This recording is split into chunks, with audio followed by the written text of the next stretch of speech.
नमस्ते, प्रणाम। स्वागत करती हूँ अपने यूट्यूब चैनल पर। आप सभी लोग के सामने एक झूमर गीत सुनाने जा रही हूँ। आप लोग सुनिएगा और कमेंट बॉक्स में बताइएगा गीत कैसा है। मुट्ठी भर जीरवा बोवलो नदिया तीरवा मोर ना नदिया हो। मुट्ठी भर जीरवा बोवलो नदिया तीरवा मोर ना नदिया हो।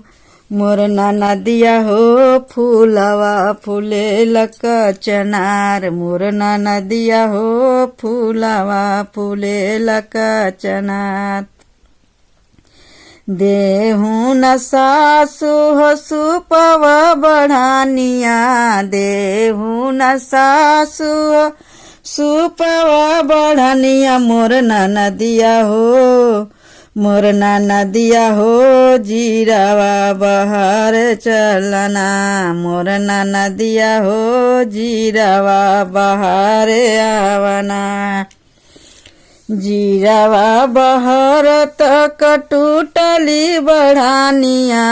जीरावा बहार तक टूटली बढ़ानिया। मोर ना नदिया हो मोर ना नदिया हो सासु देली गरिया हजार। मोर ना नदिया हो सासु देली गरिया हजार। सबके त दिहल ब्रह्मयान धन सोनवा।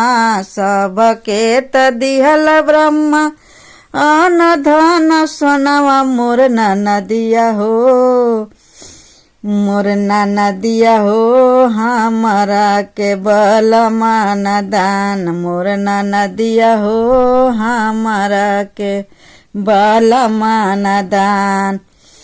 मोर ना नदिया हो हमारा के बलमान दान।